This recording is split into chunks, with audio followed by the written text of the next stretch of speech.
ప్రకృతి పద్ధతిని అనుసరిస్తే రసాయన సేద్యం మాదిరిగా పెద్దగా దిగుబడులు రావనేది చాలా మంది అపోహ. దీనికి భిన్నంగా రైతు నాగరాజు ప్రకృతి విధానంలో చిక్కుడు పంట వేసి మొదటి ప్రయత్నంలోనే మంచి ఫలితం సాధించారు. ఏక పంట కారణంగా కొంతమేర చీడపీడలు ఆశించడంతో రైతుపై కాస్త అదనపు శ్రమ పడింది.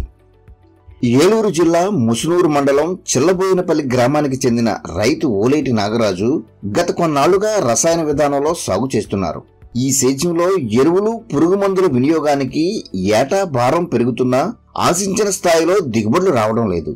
దీంతో పాటు వీటిని ఆహారంగా తీసుకుంటున్న రైతు కుటుంబ సభ్యులను అనారోగ్య సమస్యలు వేధించేవి. ఈ క్రమంలో ప్రత్యామ్నాయ ఆలోచన చేసిన నాగరాజు రైతు సాధికార సంస్థ ప్రతినిధుల సలహాతో ప్రకృతి పద్ధతి వైపు మొగ్గు చూపారు.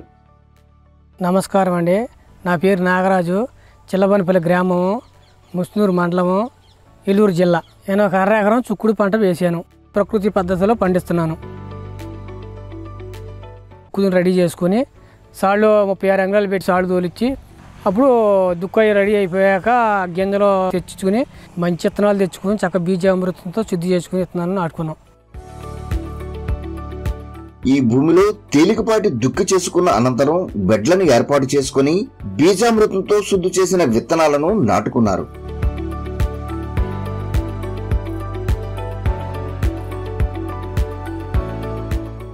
ఈ విధంగా సాగు చేసిన పంటకు అవసరమైన సమయాల్లో నీటిని అందించారు. చక్కగా గింజ నాటాక చక్కగా తడేసాక 1 రోజులు చక్కగా ఏ క్లాస్కి మొలిచింది చేను. చక్కగా 1 రోజుల తర్వాత అన్ని విత్తనాలు బాగా మొలిచినాయి, మొలక బాగా వచ్చింది. 15 రోజులు గడిచిన తరువాత పంటకు మరిన్ని పోషకాలు అందే విధంగా ద్రవజీవామృతాన్ని సిద్ధం చేసుకుని పిచికారీ చేశారు.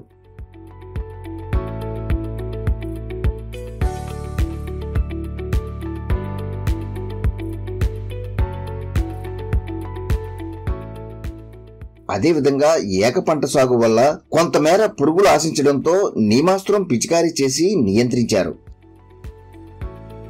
చక్కగా జీవామృతం 15 రోజులు కుట్టాక చెట్టు కూడా బాగా పెరిగింది, పూత కూడా బాగా పెరిగింది, కాయలు కూడా బాగా దిగుబడి ఎక్కువ వచ్చినాయి. ఇప్పటికే 4 కోతలు కోసానండి. ఫస్ట్ కోత 1 కింటా దిగినాయి, రెండో కోత 2 కింటాలు దిగినాయి, మూడో కోతకి 5 కింటాలు దిగినాయి, 4గో కోతకే 4 కింటాలు దిగినాయి. ఈ విధంగా సంస్థ విధించిన రాజీ లేని సూత్రాలను పంటలో అమలు చేశారు. దీంతో పూత పిందె విస్తారంగా వచ్చి సేద్యం ఏపుగా పెరిగింది. ఇలాంటి అనుకూల పరిస్థితుల వల్ల సాగు ఆశాజనకంగా ఉండడంతో మెరుగైన దిగుబడి సమకూరింది. ఈ ప్రకృతి వ్యవసాయం చేస్తాం వల్ల దిగుబడి బాగా వస్తుందండి. తొలి సంవత్సరం నేను పెట్టేది బాగానే వచ్చిందండి. పంట కూడా బాగా దిగుబడి వచ్చింది. సగ కాయలు దిగుబడి వస్తాం వల్ల ఇక్కడికే వచ్చి రైతులు కొనుక్కుంటున్నారు.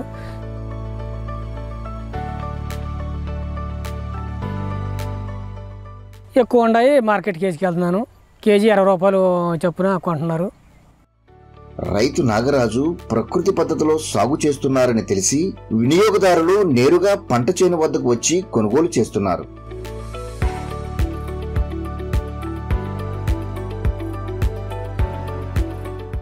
నాకు ఈ ప్రకృతి వ్యవసాయం చేయడానికి కారణం మా చెల్లి అండి.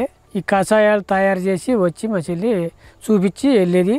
నేను కూడా చూసి బట్టి కషాయాలు తయారు చేసి దాన్ని బట్టి ఏ తెగులుకి ఏముందో కషాయము స్ప్రే చేసి మొక్క పెరుగుదలకు కూడా తెగులు రాకుండా కూడా చేసి కొట్టించేదండి. ఫ్యామిలీతో మేమే చేసుకుంటాం పని. కూలీల ఖర్చు తక్కువ. ఇది రాకముందు రసాయన మందులు కొట్టేవాడిని, ఖర్చులు ఎక్కువ అయిపోయాయి. బాగా దిగుబడి తక్కువ వచ్చేది, అప్పులు అయిపోయాయి. ఇందులో బాగానే ఉంది, చక్కగా కూలీల ఖర్చు తక్కువ, ఫ్యామిలీ ఇద్దరు ఉంటే ఇద్దరు చేసుకోవచ్చు, చక్కగా ఫ్యామిలీ చక్కగా చేసుకుని పండించుకోవచ్చు. దిగుబడి కూడా ఎక్కువ వస్తుంది, డబ్బులు కూడా ఎక్కువ వస్తాయి. మేము ఆరోగ్యంగా ఉంటున్నాము, ఆరోగ్యమైన ఆహారం తింటున్నాము.